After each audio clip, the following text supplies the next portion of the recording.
অপরূপ TV online. আসলে বিষয়টা কালের বিবর্তনে অনেকটুকু আলোচনা সমালোচনা এগুলো বিলীন হয়ে গেছে। একসময় পিএসদের সাবেক মন্ত্রী, সাবেক সাংসদ, সিনিয়র লিডারদের পিএসদের মনে করেন যে বিভিন্ন সমালোচনা আমরাও শুনেছি এবং কিছু কিছু ঘটনা ঘটেছে, নিয়মও করেছে। তবে আমি প্রথমে একটা কথা বলতে চাচ্ছি, একটা গ্রাম্য প্রবাদ আছে, সাদা গরু সব 22 টাকা দামে বিক্রি করার চেষ্টা কেউ করা ঠিক না। সাদা গরু যদিও দাম কম, মূল্য কম, তবে সব সাদা গরুর দাম 22 টাকা না, এরকম একটা বিষয় গ্রাম্য প্রবাদ আছে। তো আমি এটা একটু বিশ্লেষণ সহকারে বলতে চাচ্ছি। সব পিএসরা যদি দুর্নীতিবাজ হতো তাহলে তো বাংলাদেশের 300 আসনের 300 সাবেক সাংসদ ছিলেন, ক্যাবিনেটের শক্তিশালী সদস্যরা ছিলেন, বিভিন্ন মন্ত্রণালয়ের ভালো ভালো মন্ত্রীরা ছিলেন। হ্যাঁ, দেশের এই এত বড় বড় বড় ইনফ্রাস্ট্রাকচার ডেভেলপমেন্টগুলো হতো না, ফিনান্সিয়াল ডেভেলপমেন্টগুলো হতো না যদি সবাই যদি দুর্নীতিবাজ বা অনিয়ম অব্যবস্থাপনায় থাকতো। ভালো তো অবশ্যই আছে, ভালোর ভিতরে খারাপ তো থাকবেই। তো কালের বিবর্তনে এগুলো আস্তে আস্তে আস্তে আস্তে মানুষ সভ্য হতে শিখেছে, ভদ্র হতে শিখেছে, শিক্ষিত হতে চাচ্ছে, অভিজ্ঞতা অর্জন করতে চাচ্ছে। পরিস্থিতি মানুষকে বাস্তবতার মুখোমুখি যখন দাঁড় করায়, সব কিছু আস্তে আস্তে এগুলো বিলীন হয়ে যায়। আর সবচেয়ে বড় কথা হলো আমাদের এই দেশের মানুষ 17 কোটি 18 কোটি মানুষের মধ্যে হয়তোবা শ্রমিক, যে বিভিন্ন চাষাবাদ করে গ্রামীণ পরিবেশে শ্রমিকরা, সাধারণ খেটে খাওয়া মানুষরা হয়তো রাজনীতির মানে বুঝে না, হয়তো নিয়ম বুঝে না, দুর্নীতি সুনীতি এগুলো তারা বুঝতে চেষ্টা করে না, বুঝে না। কিন্তু একটা জিনিস ভালো করেই তারা বুঝে যে কিভাবে দুর্নীতি হয়, সেটা না বুঝলেও দুর্নীতিবাজদেরকে শনাক্ত করতে পারার মতন তারা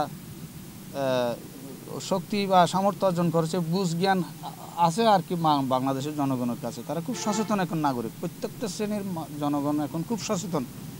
তারা দুর্নীতিবাজকে বের করে নিয়ে আসতে পারে, দুর্নীতিবাজ শনাক্ত করতে পারে। আচ্ছা, আমি এখন মেইন কথাতে চলে যাই। হ্যাঁ, সবাই দুর্নীতিগ্রস্ত না। আপনার প্রশ্নের স্পেসিফিক জবাব হচ্ছে সবাই দুর্নীতিগ্রস্ত না।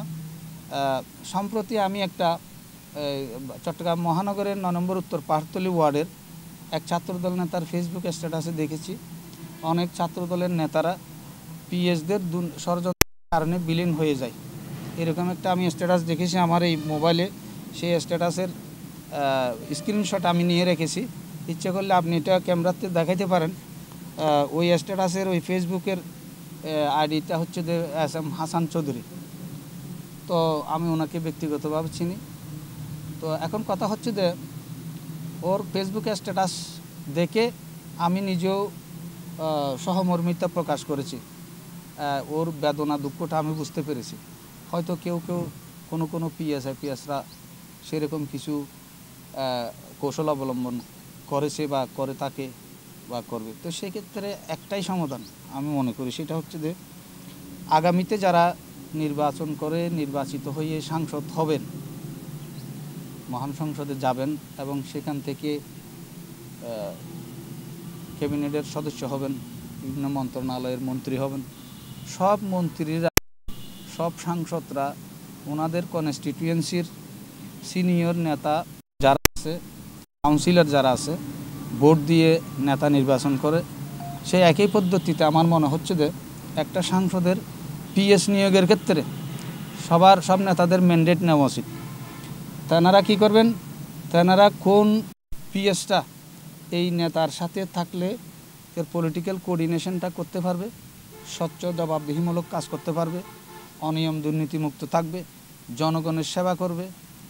যারা সাধারণ ভোট দিয়ে সাংসদদেরকে সংসদে পাঠায় তাদের মূল্যায়ন করতে হবে, তাদেরকে গণতান্ত্রিক প্রক্রিয়ায় একটা ইন্টারাকশন সৃষ্টি করতে হবে, একটা সম্পৃক্ততা নেতার সাথে যোগাযোগের ক্ষেত্রে, তাদের দাবি দেওয়ার ক্ষেত্রে, তাদের বিভিন্ন রকম চাহিদার ক্ষেত্রে, চাহিদা মিটার ক্ষেত্রে।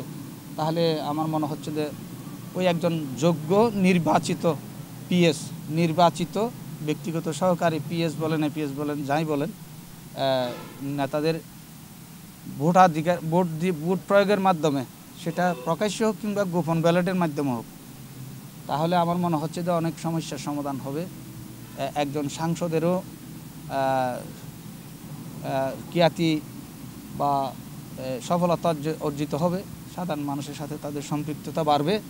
আর আজকে যারা ফেসবুক স্ট্যাটাসে অনলাইন মিডিয়াতে বিভিন্ন সংবাদ মাধ্যমে কিছু কিছু ক্ষেত্রে দেখা যাচ্ছে, সম্প্রতি আমি কয়েকটা স্ট্যাটাস দেখেছি যে পিএস আইপিএসদের দ্বারাই মানে নেতাদের সাংসদদের মন্ত্রীদের হয়, দুর্নীতি হয় এবং সমালোচনা হয়। তো সেই ক্ষেত্রে এই ব্যবস্থাটা নেওয়া উচিত বলে আমি মনে করি, যে মানে ভোটাধিকারের ভোট প্রয়োগের মাধ্যমে যদি একটা সাংসদের একটা নেতার পিএস নির্বাচিত করা যায়, সেটা সারা বাংলাদেশের 300 আসনের 300 সাংসদের জন্য কথাটা বলা, বুঝছেন?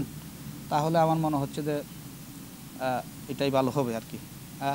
একজন সাংসদ যদি ইচ্ছে করে এটা আমার বাগিনা, আমার দুর্দিনে ছিল, মানে রাজপথের লড়াকু সৈনিক, আমি একে এপিএস বানাবো, হতে দেখা যেত তার শিক্ষাগত যোগ্যতা নেই, সে সাংসদের একজন নির্বাচনী এলাকার জনগণ কিংবা ভোটারদের কিংবা সিনিয়র নেতৃবৃন্দদের বলেন বা তৃণমূলের নেতৃবৃন্দের বলেন, ওদের সাথে পারস্পরিক একটা যোগসাজশ একটা সম্পর্ক তৈরি করার ব্যাপারে সে কোঅর্ডিনেশন জানে না, তার অ্যাপ্রোচ ভালো না, তার ব্যবহার বিধি ভালো না, আচরণ ভালো না, তাহলে ওই কিছু সামান্য উপঢকন নিয়ে যার থেকে কিছু পয়সা করে পাবে, সুযোগ সুবিধা পাবে, তাকে নিয়ে নেতার কাছে দেখা করাই দিল, সাংসদদের সাথে দেখা করাই দিল, তা বাকিরা পিছিয়ে পড়ে গেল।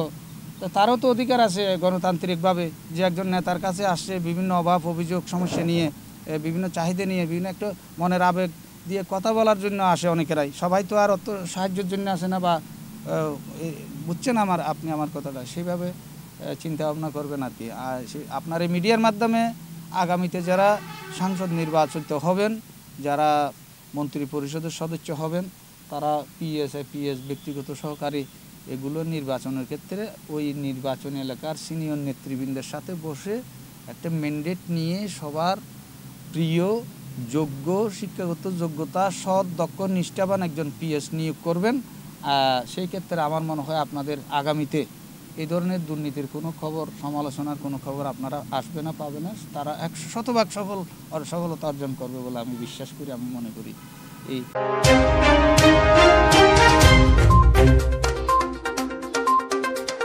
অপরূপ টিভি অনলাইন।